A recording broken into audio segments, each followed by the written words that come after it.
kami setiap mau masuk kerja itu kalau orang absennya pakai fingerprint, kita absennya pakai sholat duha. Kamu wajib ya, kalau nggak sholat duha saya punishment 100.000 per orang. Di baru-baru ini itu kan abang ada ngebuka yang namanya free kacamata ya bang ya untuk tahfiz Quran, guru ngaji dan lain sebagainya. Tapi boleh tahu nggak bang, apa nih awal mula abang tercetus ide ini gitu, kepikiran gitu? Sangat penting itu perbaiki sholatmu, maka Allah akan perbaiki kualitas hidupmu. Sabar dan sholat itu sebagai penolongmu. Benar kan, itu kalau nggak salah di Al-Baqarah 45 ya.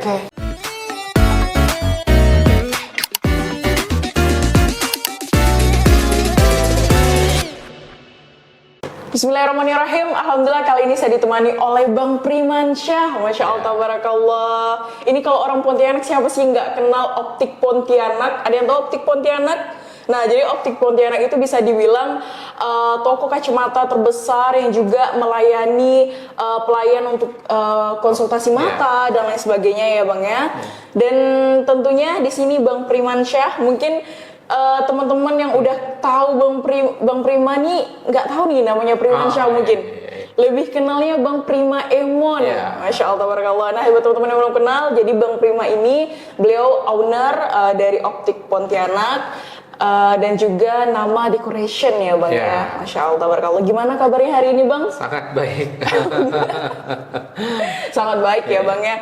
Oke Bang, ini kan Optik Pontianak ini kan juga udah lumayan lama ya Bang di Pontianak. Luar biasa banget, namanya pun Pontianak meskipun cabangnya udah ada di mana-mana nih, alhamdulillah. Nah, tapi sebelum kita ngulik-ngulik tentang Optik Pontianak, boleh nggak sih Bang diceritain kira-kira latar belakang Abang sebelum mendirikan Optik Pontianak ini kira-kira seperti apa? Baik, Assalamualaikum warahmatullahi wabarakatuh. Waalaikumsalam warahmatullahi wabarakatuh. Jadi Optik Pontianak itu berdiri udah cukup lama, sekitar 15 sampai 16 tahun. Nah, sebelum berdiri itu saya tamat SMA, saya tidak langsung kuliah. Pada saat itu alhamdulillah dapat beasiswa lah istilahnya untuk melanjutkan kuliah. Tapi saya stop dulu karena saya pikir pada saat itu saya mau fokus kerja aja dulu. Kan fokus kerja, cari uang. Ketika nanti sudah ada rezeki, baru saya bisa melanjutkan kuliah. Karena pada saat itu jujur saya tumbuh dan lahir dari keluarga yang sangat sederhana, sehingga untuk sekolah dari sekolah dasar, SMP, SMA, saya harus sambil bekerja. Pada saat itu kebetulan kita jualan kue keliling untuk cari rezeki, untuk makan, untuk pendidikan dan lain-lain. Nah, pada saat untuk melanjutkan kuliah, saya pikirkan walaupun kita kuliah dapat beasiswa, tapi kan jarak rumah dan kampus pada saat itu cukup jauh. Jadi saya pikirkan, saya nggak ada kendaraan nih, jadi nggak ada sepeda atau sepeda motor pada saat itu, apalagi mobil ya, nggak ada. Jadi saya pikir, nanti dulu lah. Jadi saya fokus kerja dulu buat beli sepeda, beli sepeda motor atau beli kendaraan. 3 tahun itu saya kerja. Jadi saya kerja di beberapa jenis perusahaan, dari mulai perbankan, kemudian leader sebuah event, kemudian televisi swasta sebagai host, kemudian saya bekerja juga tetap jualan kue keliling dan lain-lain, itu usaha. Kemudian saya juga ngelamar di salah satu optik besar di Indonesia. Nah, saya diterima di situ. Jadi saya coba aja semua kerjaan yang mungkin saya tidak punya skill lain selain buat kue dan jualan kue pada saat itu kan. Jadi kalau jualan kue atau buat kue itu kayak udah tradisi turun-menurun, kami saudara semuanya bisa buat. Kita yang buat, kita yang jual, kita yang belanja dan lain itu kita bisa. Nah, saya pengen cari skill lain, jadi saya pelajari semuanya jenis usaha. Akhirnya saya ngerasa nyaman kerja di optik. Saya memutuskan berhenti di optik. Saya fokus dulu kuliah di bidang optik atau refraksionis atau optician, kesehatan mata, kebetulan di Jakarta. Kemudian saya memutuskan untuk buka optik. Itu pun masih sambil kuliah ya di Pontianak, jadi bolak-balik. Pas kita kan ada liburan semester ya, jadi saya pulang Pontianak berapa saat, kemudian cari karyawan sambil bolak-balik. Jadi Optik Pontianak terbentuk sampai sekarang, alhamdulillah. Wow, berarti itu benar-benar abang menjalankannya sambil kuliah ya bang ya? Iya. Jadi sebenarnya saya tidak kepikiran juga buka optik tuh semudah itu kemarin. Berarti sekitar umur 20 21 tahun. Nah, 21 tahun ya. Saya nggak kepikiran juga buka usaha. Pada saat itu saya pengen buka usaha sebenarnya untuk memenuhi biaya untuk kuliah aja sebenarnya. Nggak kepikiran kalau optik Pontianak atau usaha apapun itu yang saya jalankan bisa berkembang sejauh ini. Jadi niatnya memang dapat uang buat kuliah, kemudian ya kalau bisa bantu orang tua ya bantu orang tua. Pada saat itu ibu saya. Tapi alhamdulillah Allah lancarkan semuanya. Jadi sebulan saya buka kayak di luar ekspektasi aja, ternyata makin lama ya berkembang seperti sekarang. Jadi ya alhamdulillah. Wah, masya Allah, ini keren banget sih bang, inspirasi banget karena ternyata kebanyakan dari kita kan mungkin habis SMA langsung kuliah, ternyata enggak gitu. Ternyata latar belakang Bang Prima ini enggak langsung kayak gini loh teman-teman. Ternyata mungkin kalau orang lihat, wah enak ya sekarang Bang Prima ya, maksudnya udah seenak itu gitu, mau kemana-mana ada gitu kan. Namun ternyata di balik kesuksesan abang ini seperti itu ya, tidak mudah juga. Masya Allah, keren banget. Karena nggak semua orang sih bang, maksudnya bisa untuk menjalankan usaha sambil kuliah, itu lumayan berat. Oke, Bang Prima Emon. Nah, ini kan nama apa kan Bang Primansyah ya. Terus kalau boleh tahu sebelum kita ngulik-ngulik optik nih, lebih panjang ya. Iya, sebelum kita lebih panjang, boleh tahu nggak sih bang kenapa jadi Prima Emon nih? Oke, jadi nama saya kan Primansyah ya. Jadi keluarga itu biasa atau teman-teman sekolah itu panggilnya Prima. Cuman dalam keluarga itu kan biasa kita suka nonton Doraemon ya. Jadi Doraemon pada saat kecil ya, dulu kan ada tayangan TV ya, tapi nggak tahu sekarang udah ada apa enggak ya.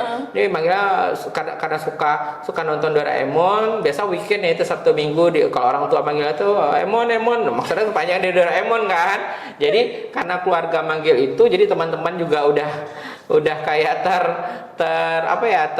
mindset namanya udah enak panggil Emon ya, jadi udah Prima Emon aja. Prima itu sebenarnya awalan nama Primansyah itu kan Emon kayak sapaan keluarga atau panggilan di rumah gara-gara suka nonton cerita atau Doraemon itu tadi ya. Jadi Emon tuh panggilan dari rumah yang sekarang terkenalnya malah jadi Prima Emon nih. Oh gitu, lucu banget sih dari yang suka nonton Doraemon dan lain sebagainya ya. Oke, Bang, berarti kan memang bisnis kacamata ini awalnya tertarik memang dari abang ini ya kerja di optik dan lain sebagainya gitu, dan akhirnya memutuskan untuk membuka optik Pontianak. Kalau kita bicara tentang optik Pontianak, pastilah mungkin kalau orang udah lama tinggal di Pontianak ataupun udah tahu lah gimana optik Pontianak gitu.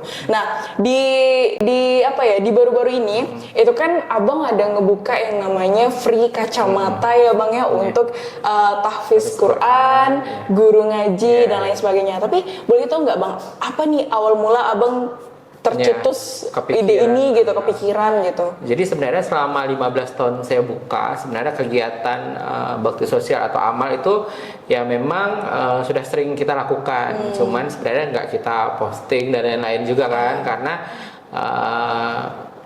kita pikir ya fokus aja lah. Cuman kan kita pengen ngasih lebih banyak orang dan menjangkau banyak, mau nggak mau kita posting. Nah kalau sebelumnya juga kita sudah kerjasama dengan berbagai macam perusahaan atau rumah sakit. Misalnya rumah sakit, berapa rumah sakit di Kota Pontianak atau Kalimantan Barat ada baksos, kita memang menyediakan kacamata itu secara gratis bagi yang membutuhkan. Jadi tidak hanya yang kurang mampu, tapi bagi yang membutuhkan. Tapi kebanyakan memang yang kurang mampu target kita. Kemudian setiap hari Jumat juga kita membagikan kacamata gratis nih bagi umum ya, bagi usia 40 tahun yang kurang mampu. Nah syaratnya itu masih sampai sekarang untuk 40 tahun ke atas bagi yang kurang mampu. Syaratnya itu hanya membawa keterangan dari RT ataupun RW setempat. Dan ada surat keterangan itu ya, minta buatin aja nanti siapapun setiap hari Jumat yang merasa kurang mampu untuk punya kacamata, silahkan ke kondisinya. karena rata-rata umur 40 tahun ke atas pasti sudah harus menggunakan kacamata karena buat ngaji atau mau membaca sudah mulai kabur. Maka saya spesifik untuk usia 40 tahun ke atas. Bagi yang kurang mampu silahkan setiap hari Jumat kita jadwalkan. Nah baru-baru ini Saya buat lagi gratis kacamata buat hafiz Quran ya, kemudian bagi guru ngaji. Jadi saya pikir sebenarnya kita pengen membuka usaha apapun itu, usaha saya termasuk Optik Pontianak. Saya ingin agar usaha yang saya rintis atau saya kembangkan atau saya jalankan itu bermanfaat untuk orang banyak lagi. Karena saya yang pikir ya alhamdulillah untuk di dunia sendiri kita sudah keuntungannya walaupun nggak banyak ya cukup. Saya rasa bisa membiayai kehidupan keluarga, anak-anak, kemudian jumlah karyawan saya yang alhamdulillah punya keluarga lagi. Nah, gimana caranya kita ada pikir untuk investasi ke akhiratnya nih. Selain sebenarnya kita juga dapat pahala nih, kasih fasilitas kesehatan ke masyarakat terdekat khususnya kacamata atau kesehatan mata. Gimana caranya kita dapat pahala atau kita niat baiknya udah berlipat ganda lagi nih, betul kan? Iya, betul.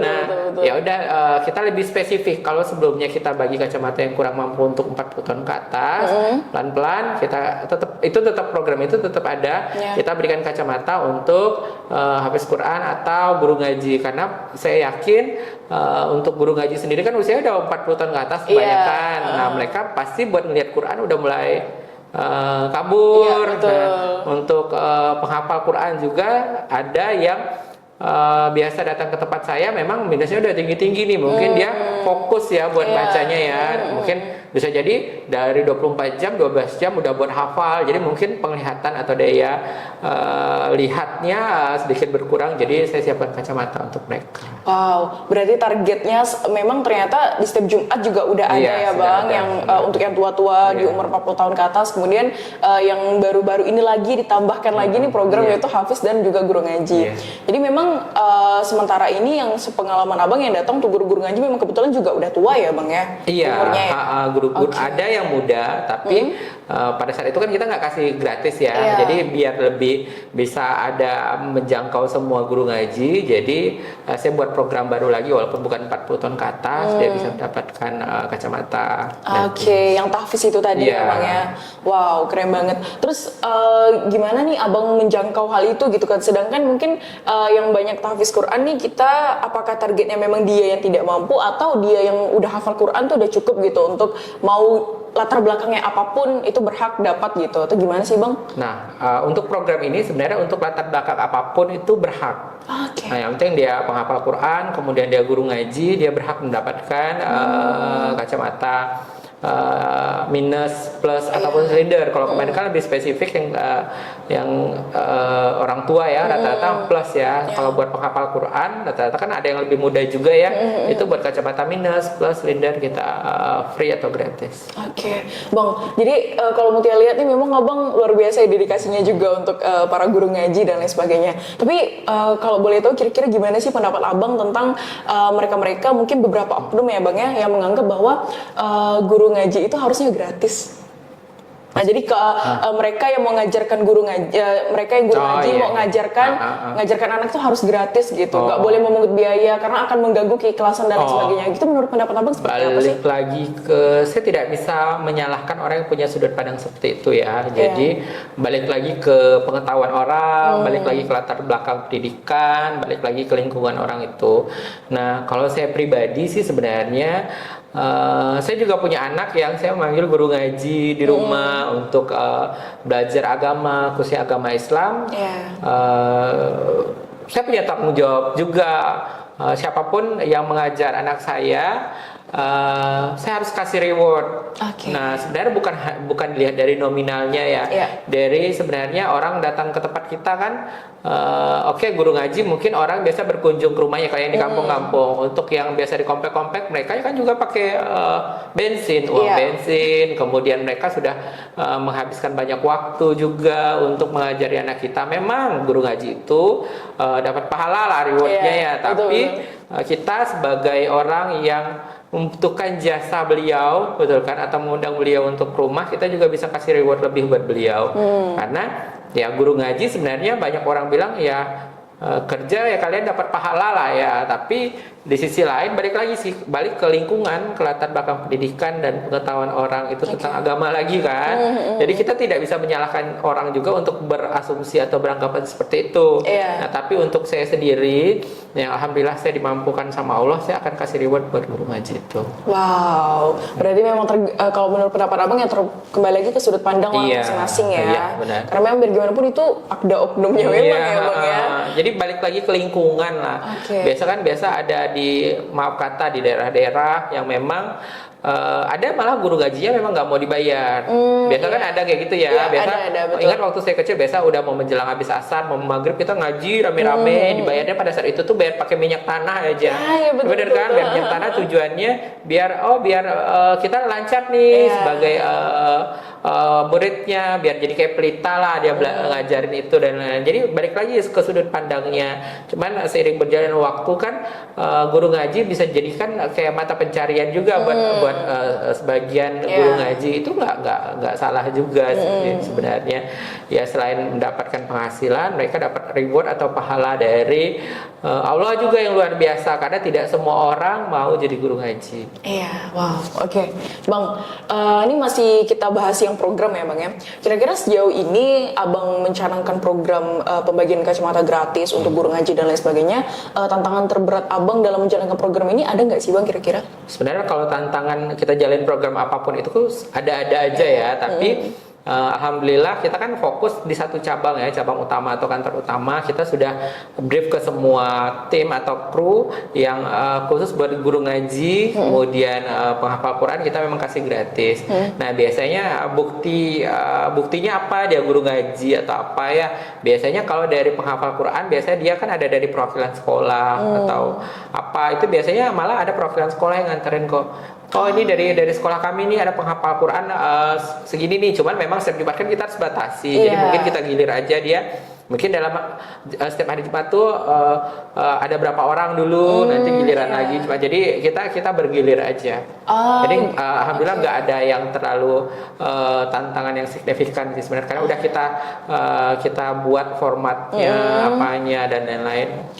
Berarti teknisnya tuh udah lengkap lah istilahnya ya bang ya. Wow. Jadi memang tantangan itu ada, tapi itu semua bisa diatasi. Udah disiasati juga nih, kira-kira bakalan gimana dan lain sebagainya. Oke bang, masih seputar Quran ya nih bang ya. Oke, ini kan kalau karyawan abang kan lumayan banyak ya. Dari beberapa cabang dan lain sebagainya.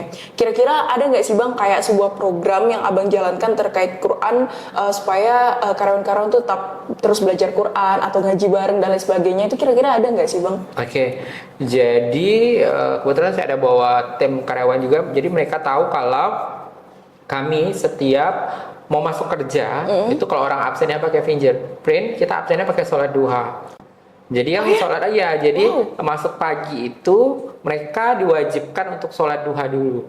Nah kesannya memang di awal-awal tuh malah ada karyawan yang keceplosan ya, jangan kan orang lainnya kok masuknya harus sholat ya gitu, apalagi karyawan baru. Udah itu kan hak kami lah, kami kalau udah sholat duha di rumah ngapain lagi sholat duha di sini gitu kan. Tapi saya tetap harus mereka laporan, saya masuknya jam 8 ya. Atau jam 7 mereka sholat duhanya harus di optik atau di usaha saya bukti otentiknya kami harus absen dan harus dikirim di WA group. So ini sudah masuk, jadi absennya dari jam sholat duhanya kita udah tahu dia masuknya di jam itu.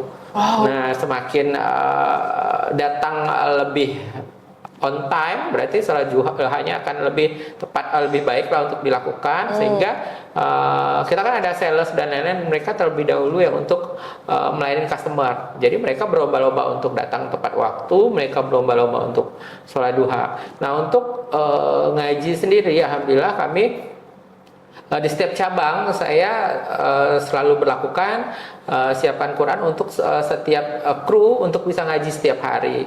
Nah, kemudian setiap 10 hari sekali biasa kami panggil kepala tokonya atau kepala cabangnya untuk ngumpul di cabang utama untuk ngaji bareng-bareng. Kemudian biasanya di sebulan sekali, kemudian itu kan kita gajian ya, kita ngumpulin semua kru untuk ngaji lagi bareng-bareng. Wow. Nah, jadi itu udah kayak rutinitas kami udah sekitar 7 sampai 8 tahun terakhir udah kayak gitu. Wih, keren banget. Ini baru pertama kali sih dengar, maksudnya sholat duha tuh diwajibkan gitu ya. Kalau kita kan memang sholat duha memang nggak wajib ya, istilahnya sunnah ya bang Sunnah ya. ya. Sholat duha sunnah, tapi Iya. di tempat saya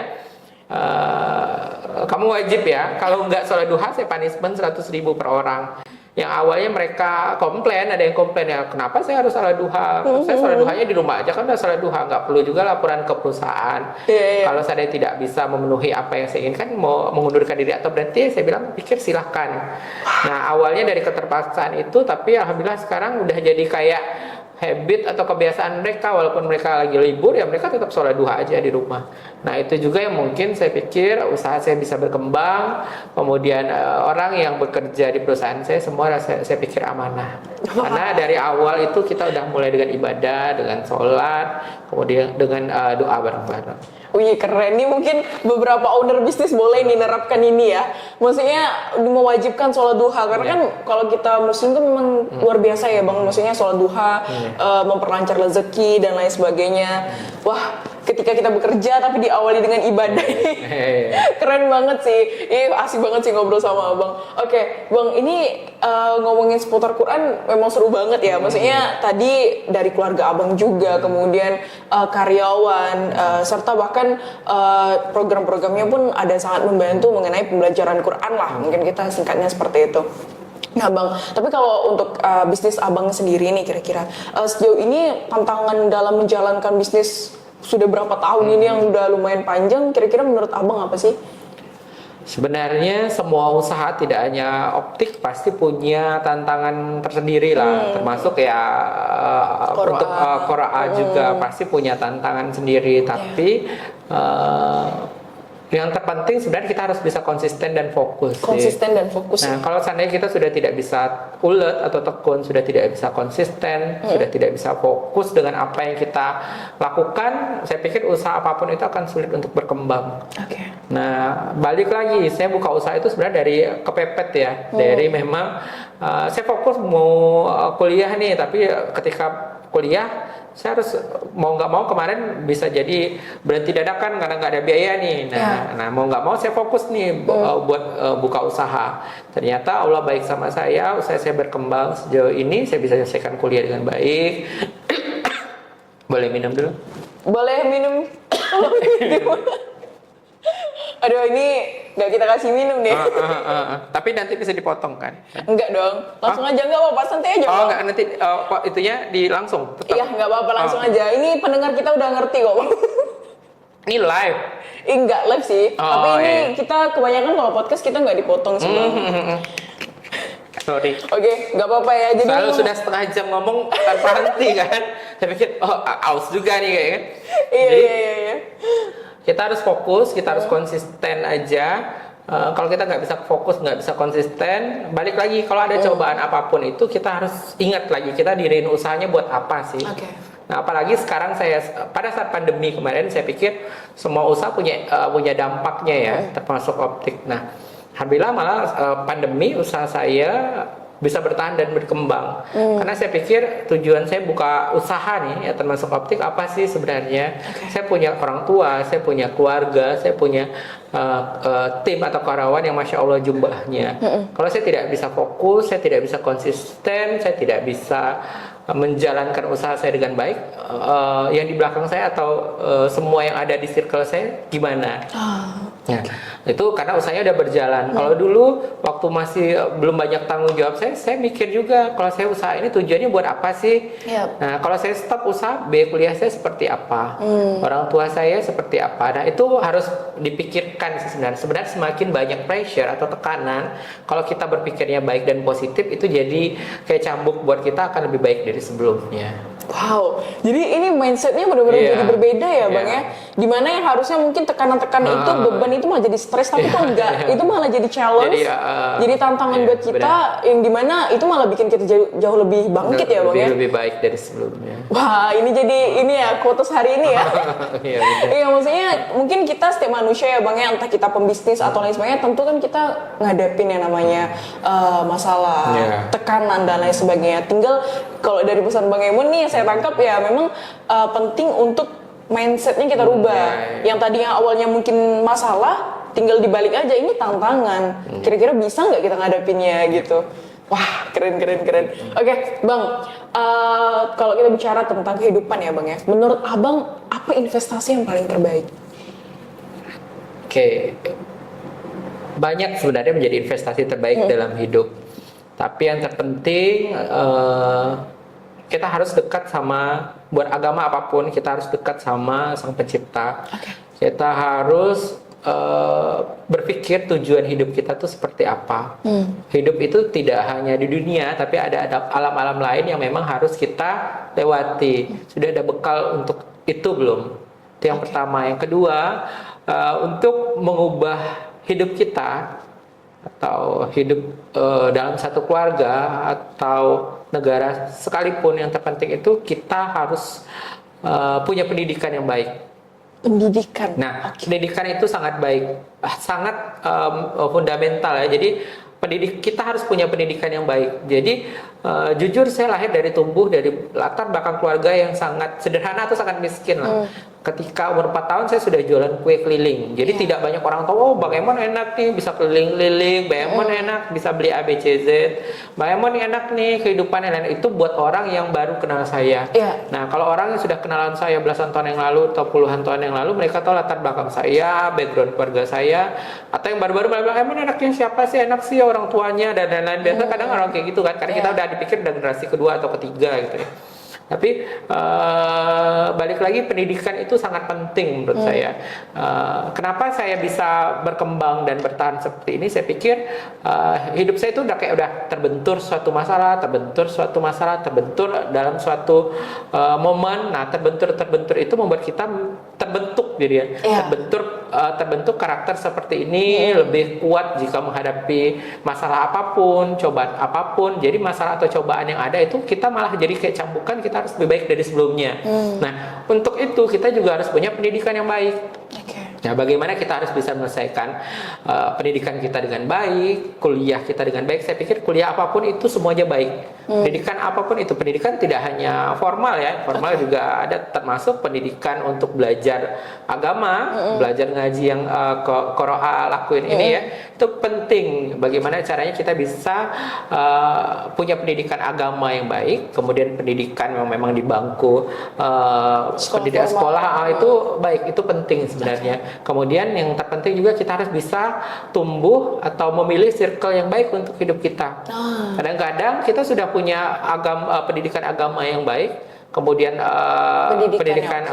kemudian kita salah memilih circle atau pertemanan yang menurut kita sudah baik, tapi kita ngumpul dengan orang yang tidak baik, lama-lama bisa jadi kita ikut-ikutan.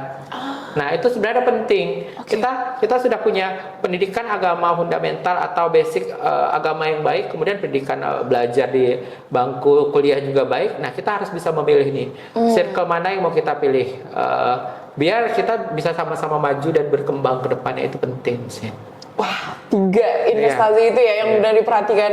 Jadi yang pertama, boleh saya ulangi Bang? Jadi yang pertama itu adalah agama, yang kedua adalah pendidikan. Pendidikan ini tak mencakup juga ya Bang, mengenai agama dan juga formal dan lain sebagainya. Kemudian ketiga adalah yang penting circle. Circle penting banget, Bang. Tapi mengenai circle itu kan berarti lingkaran pertemanan, relasi dan lain sebagainya, ya Bang ya. Nah, dalam kehidupan kita, Bang, otomatis kita menemui berbagai macam orang ya, Bang. Ini kok kita ngomongin soal circle nih, menarik banget, saya jadi penasaran banget. Jadi mengenai circle ini, menurut Abang pernah nggak sih Abang dengar bahwa pertemanan itu ada masanya? Nah, mungkin masa-masa dimana kita segitu-gitunya, kemudian kita grow up dan lain sebagainya itu kan ada masanya. Terus gimana sih Abang menanggapi tentang pertemanan itu ada masanya? Dan kalau memang ada teman-teman yang mungkin terlepas entah itu dia merugikan atau seperti dalam tanda kutip yang gimana mungkin Abang tahu, apakah Abang cut off atau bagaimana nih Abang menanggapi hal itu? Kalau pertemanan ada masanya, balik lagi ke sudut pandang orang ya. Sudut pandang. Ada orang bilang, oh ya memang ada masanya, ada bilang ya pertemanan yang kekal sampai tua. Tergantung kita temanannya sama siapa dulu, betul kan?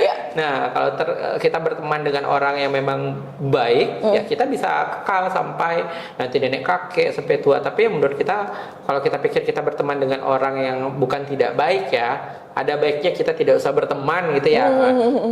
Ya kita cukup sudahi menurut saya ya, karena kita bersilaturahmi dengan siapapun itu penting untuk memperpanjang rezeki, benar kan? Iya. Perbanyaklah silaturahmi, karena dengan bersilaturahmi juga kita bisa memperpanjang rezeki. Bersilaturahmi dengan siapapun itu tanpa batasan sebenarnya, dengan agama apapun, dengan siapapun, baik buruknya mereka kan kita nggak tahu. Kalau saya beranggapan semua orang itu baik sih sebenarnya, semua orang itu baik. Apalagi kita usaha ya, customer berdatangan dari manapun, saya pikir mereka semua baik. Masuk uangnya ke toko saya berpikiran mereka baik karena kita penyedia jasa dan produk. Nah, baik lagi, saya sama istri saya memang kalau dulu zaman kita sekolah kita pilih-pilih aja, kita berteman sama siapapun gitu ya. Kemudian semakin bertambahnya usia, sebenarnya memang waktu kita kan kita utamakan buat keluarga ya. Betul. Nah, buat istri, orang tua, buat anak-anak. Kemudian kalau kita punya usaha, waktu kita udah bukan tersita ya, sudah dibagi lagi buat pekerjaan kita. Nah, waktu yang tersisa tidak banyak ini kita juga harus bertemu dengan orang-orang yang memang menurut kita bisa membuat kita lebih baik dari sebelumnya, bisa dekat sama Allah, bisa dekat sama pencipta kita, betul kan? Nah, saya berpikirnya semua orang baik, tapi saya tetap memprioritaskan orang-orang yang membuat saya happy kalau dekat sama dia. Kemudian membawa saya lebih dekat dengan agama saya, selalu mengingatkan kalau apa yang saya lakukan ini benar atau salah, atau selalu yang memberikan impact positif buat saya, keluarga dan orang terdekat saya. Itu yang penting sebenarnya. Kalau dibilang silaturahmi atau teman ada masanya, itu balik lagi sudut pandangnya sih sebenarnya. Bukan ada masanya, tapi ada kala kita memang ada skala prioritas kan. Mungkin sebelum menikah kita memang banyak waktu buat di luar nih, ngumpul banyak teman, tapi setelah menikah kan kita harus bagi-bagi nih buat anak, buat keluarga. Kalaupun memang kalau saya sama istri, kalaupun memang mau keluar atau bersilaturahmi, memang silaturahmi yang ada manfaat atau faedahnya. Kalau hanya buat maaf kata ya nongkrong-nongkrong atau apa yang memang tidak ada impact positif buat kami, mungkin kami tidak ikut join ya. Untuk sekarang. Berarti lebih skala prioritas dan juga yang mana berimpact positif ya Bang ya. Silaturahmi tetap terjaga, namun memang kembali lagi sama skala prioritas. Oke. Ini menarik banget sih. Nah, kalau dilihat dari kesibukan Abang ini lumayan sibuk juga ya. Nah, itu gimana sih Abang menyeimbangkan waktu antara usaha dan juga keluarga? Itu bagaimana Bang? Nah, saya pikir sebenarnya ada juga yang nggak sibuk, sosok sibuk, ada juga sibuk ya memang sibuk gitu ya. Jadi balik lagi, setiap hari itu sebenarnya malam sebelum tidur saya sama istri itu udah catat tuh besok kegiatan saya apa. Kadang-kadang kita lupa ya, saya mau ngapain lagi besok. Kemudian kadang biasa saya minta sama supir saya waktu lagi di mobil. Kadang-kadang kita lupa juga ya. Besok ingetin ya saya kesini. Jadi memang udah tertulis atau tersistem sih besok saya harus skala prioritasnya kemana dulu, jam berapa harus ngapain dan lain-lain semua udah saya catat setiap harinya sih. Jadi hal-hal apa dulu yang menjadi skala prioritas saya harus lakukan. Kemudian jam berapa dan udah saya susun. Tapi yang terpenting keluarga tetap nomor satu, mata pencarian kita tetap nomor satu, itu dulu yang kita prioritaskan. Berarti Abang tipikal orang yang ini ya, bikin to do list lah istilahnya kayak gitu. Jadi dari zaman SMA, SMP, apapun yang saya mau lakukan. Kalau zaman SMA dulu kan saya nggak ada handphone ya, jadi saya catat di papan tulis di dinding kamar. Besok saya ini, atau malah biasanya saya buat plan tuh setahun ke depan saya udah buat plan. Serius? Iya. Jadi seandainya nih saya pengen waktu zaman SMA itu ya, saya pengen umroh nih di umur segini, saya udah tulis semuanya plan. Walaupun itu istilahnya kayak kata orang Melayu itu kayak ngade-ngade ya, kayak ini halu nih orang nih, halusinasi nih, tapi saya udah plan kan nih. Walaupun saya pikir uangnya dari mana ya. Jadi seandainya saya menikah di 2017, saya pengen umroh di 2012. Saya ini padahal uangnya juga belum tentu ada, jodohnya juga belum tentu ada ya. Tapi jadi kayak termindset di otak nih. Di saat saya bangun tidur, saya lihat tuh di papan tulis kayak whiteboard gitu ya. Saya lihat udah kayak terrecord nih, hari ini saya harus ngapain, sebulan ke depan saya harus ngapain, setahun ke depan, sampai malah usia saya berapa saya udah punya plan sendiri sih semuanya. Dan alhamdulillah semuanya udah terrealisasikan satu persatu. Wow, jadi afirmasi ya Bang ya, pengen ini. Wow, keren banget. Kayaknya abis ini boleh nih beli whiteboard. Terus aja di kamar pas bangun kan kita lihat ini nih, kita kadang-kadang nama manusia ya. Tidak semua orang mengingatkan ya, bukan selain kalau orang terdekat kan ada orang tua yang mengingatkan ya. Cuman kan orang tua tidak terlalu spesifik doa-doa kita atau keinginan kita ya. Sebenarnya mengingatkan diri kita yang kita sendiri. Jadi setiap hari ketika kita sudah mulai melenceng nih aktivitasnya nih, sudah tidak sesuai target kita nih, udah kita lurus lagi nih, target kita ini kita harus lakuin ini. Nah itu sih sebenarnya penting. Wow, wah keren banget sih. Jadi termotivasi, jadi abis ini kayaknya langsung deh. Iya. Oke Bang. Papan tulis. Ini ngomongin tadi masih perkara ini ya, keluarga dan lain sebagainya, rumah. Nah definisi rumah menurut Abang itu seperti apa sih Bang? Rumah balik lagi ya. Kalau rumah waktu saya kecil, saya punya rumah yang sangat sederhana. Yang satu kamar aja kami 4 saudara, kemudian sampai ibu. Kebetulan bapak saya meninggal itu ketika mama saya lagi hamil 7 bulan, hamilin saya ya. Jadi dari kecil tuh saya udah yatim istilahnya, dari baby, dari lahir tuh udah baby. Jadi memang apapun yang dilakukan itu harus ya sebaik mungkin lah untuk memenuhi kebutuhan hidup. Saya tidak terlalu muluk-muluk tentang rumah. Rumah itu sebenarnya kondisi di mana saya bisa nyaman berada di sana. Tidak harus bagus, tapi saya ngerasa tenang aja di situ.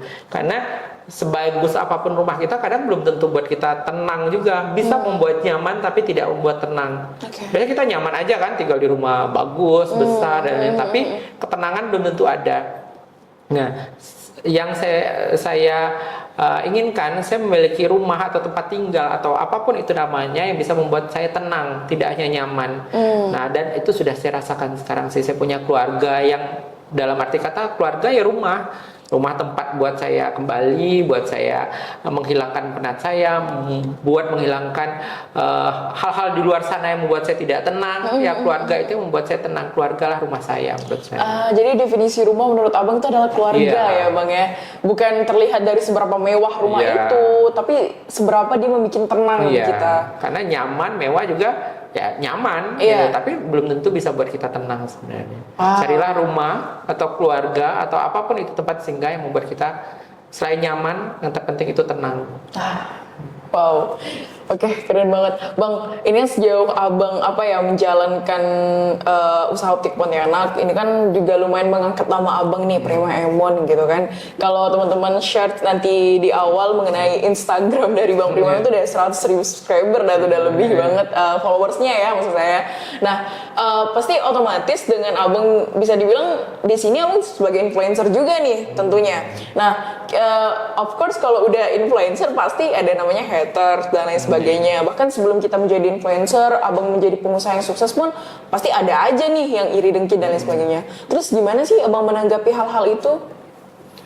Sebenarnya kalau sekarang kan zaman sosial media ya. Kalau dari zaman dulu ya pasti ada lah yang bahasa kasarnya, apalagi saya lahir dari keluarga yang kurang mampu dan lain-lain. Kalau ngebully 1-2 ya pasti ada lah ya.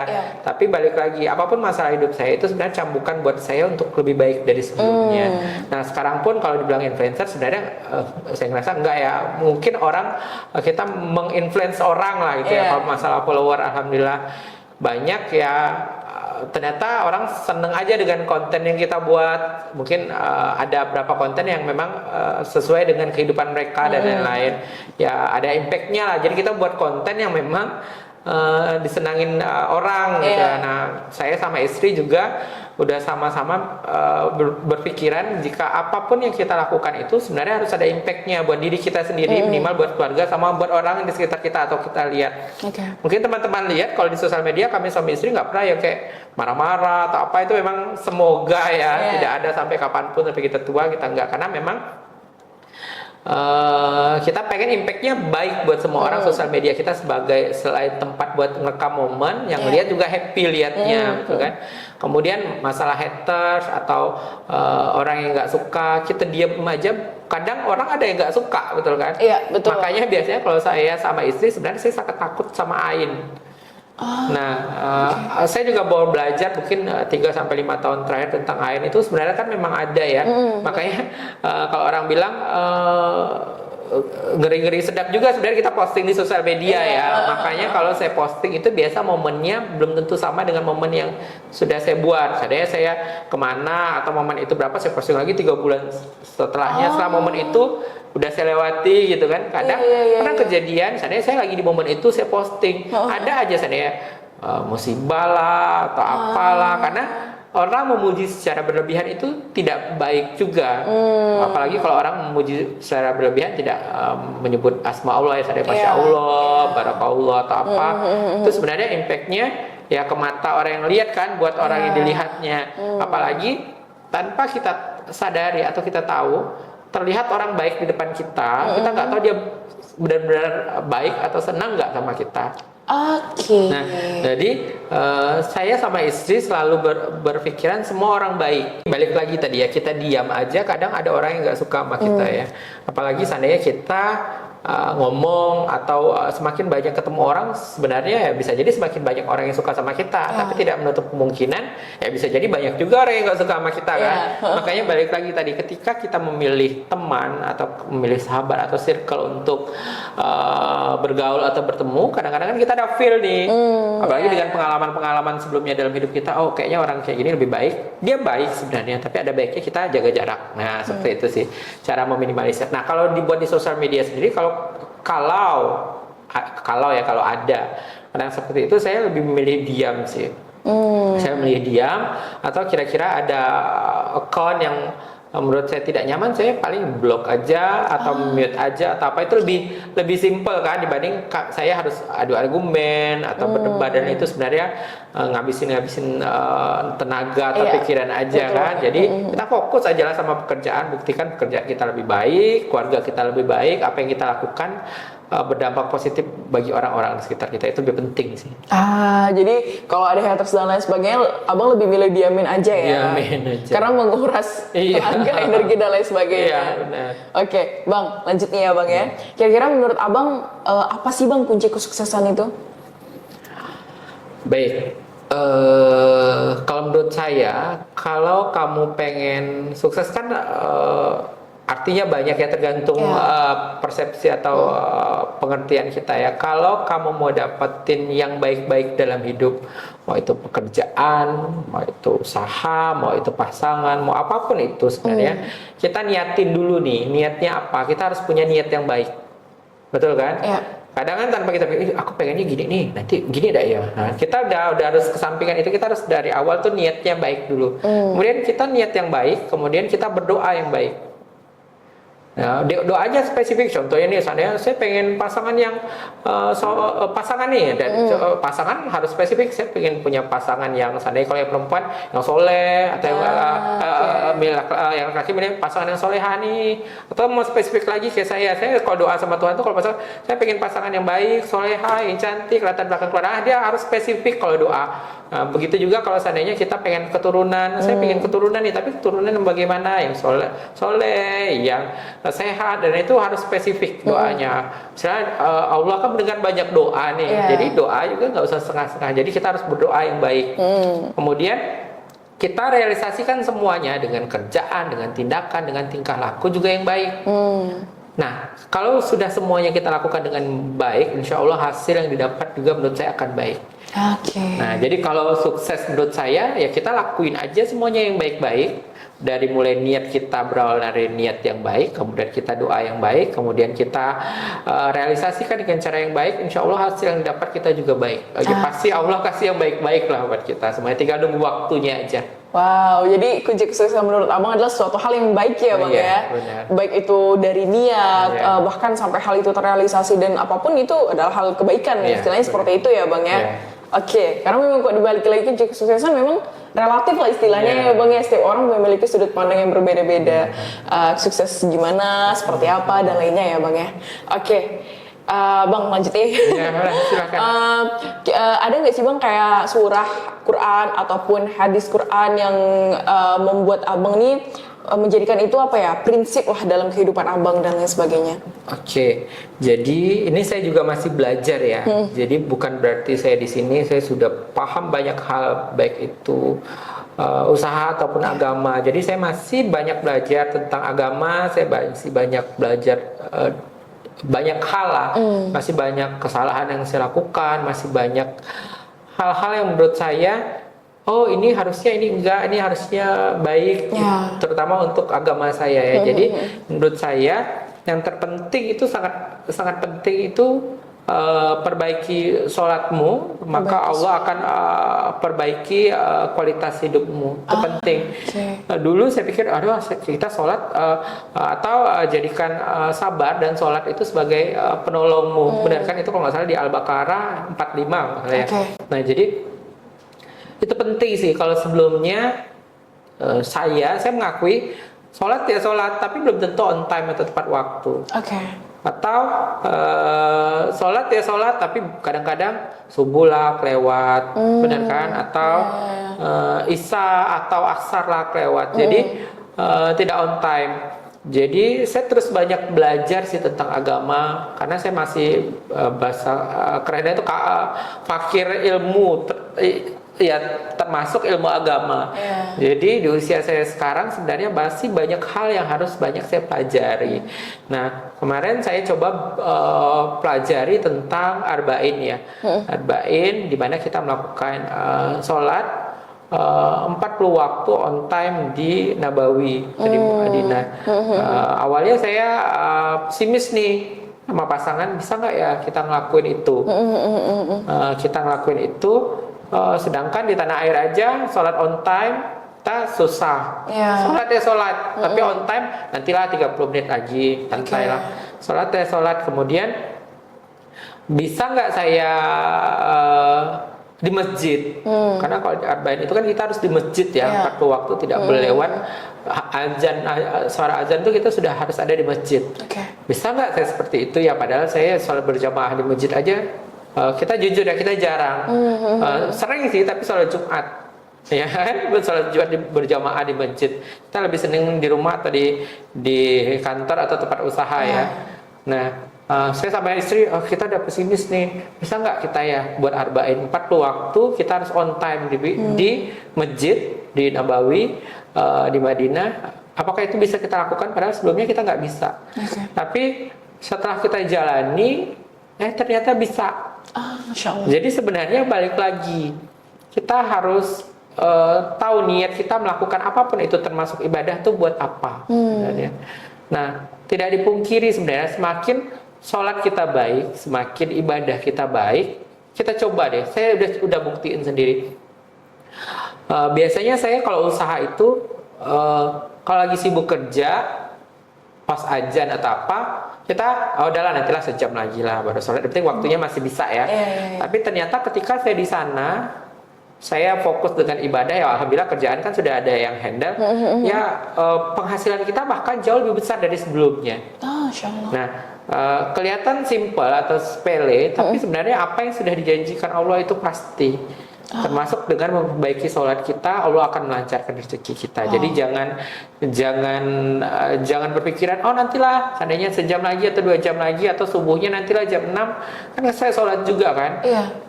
Tapi saya juga masih belajar untuk bisa on time dan sholat 5 waktu ya. Bukan berarti saya ahli agama yang semua yang saya lakukan dengan baik. Saya juga masih berproses untuk itu. Tapi pelan-pelan saya pelajari dan memang Allah merealisasikan apa yang sudah dijanjikan semuanya. Jadi kadang-kadang orang berpikiran, kok Allah maaf kata ya jahat ya sama saya kan udah doa nih, saya udah sholat, tinggal tanya lagi, doamu sudah benar belum? Sholatmu sudah benar belum? Sebenarnya itu penting sih. Wah, ketampar sih. Karena saya baru belajar juga, oh ternyata iya. Jadi saya udah kasih tahu ke tim atau karyawan atau kru saya, oh iya saya pergi berapa lama saya buat ibadah apa? Toh penghasilan saya bisa jauh lebih besar dibanding saya stay di kantor atau marah-marah di kantor atau apa gitu ya. Jadi sebenarnya semua udah dijanjiin sama Allah. Semakin kita dekat sama Sang Pencipta atau dengan Allah, Allah akan kasih apa yang kita mau. Kita doa aja yang baik-baik ya, itu insya Allah hasil yang didapat kita juga baik. Itu penting. Quran surah Al-Baqarah yang 45 ya Bang ya. Mungkin nanti nggak salah ya 45 ya. 45 ya Bang ya. 45 di itu, bahwa jadikan sholat dan sabar sebagai penolong. Iya bukan Bang. Soalnya tadi walaupun itu berat. walaupun itu berat. Iya, walaupun itu berat ya Bang ya. Karena tadi saya cuma ngulangin omongan Abang aja nih sebenarnya. Jadi Iya, benar. langsung cek aja mungkin teman-teman yang ada Quran, buka Quran, Quran surah Al-Baqarah yang 45. Bahkan memang benar bahwa janji Allah itu nyata adanya ya Bang ya. Asal kita mau percaya dan balik-balik lagi kira-kira doamu udah benar belum, sholatmu udah benar belum. Itu yang kadang kita sulit untuk introspeksi diri kita Bang. Karena kita hanya fokus, lah ini kok nggak jadi-jadi ya? Ya aku udah berusaha, aku udah belajar, kok aku nggak lulus ya misalnya tuh sebagai macam kita terlalu fokus sama itunya gitu. Padahal sebenarnya ada poin yang paling penting yang tadi Bang Emon sampaikan bahwa udah benar belum sholatnya, udah benar belum doanya, karena itu yang paling penting ya Bang ya. Oke, wow ini luar biasa banget sih karena mengingat waktu Bang, mungkin ke closing statement aja. Pernyataan terakhir ya kan, boleh nggak Bang berikan pesan kepada teman-teman pendengar, sahabat Qoro'a, mungkin boleh disapa sahabat Qoro'a, entah pesan kehidupan ataupun motivasi untuk mereka. Jadi untuk sahabat Qoro'a, ilmu itu penting, termasuk ilmu agama. Gitu kan, belajarlah pendidikan agama sedini mungkin, termasuk untuk belajar sholat, kemudian belajar mengaji. Jadi aplikasi ya benar ya. Iya, aplikasi Qoro'a ini sangat baik sekali, sangat bermanfaat sekali. Apalagi tadi saya udah tahu sekitar 2 juta pengguna ya, atau bahkan nanti bisa 3 juta, 4 juta, atau bahkan lebih banyak lagi pengguna.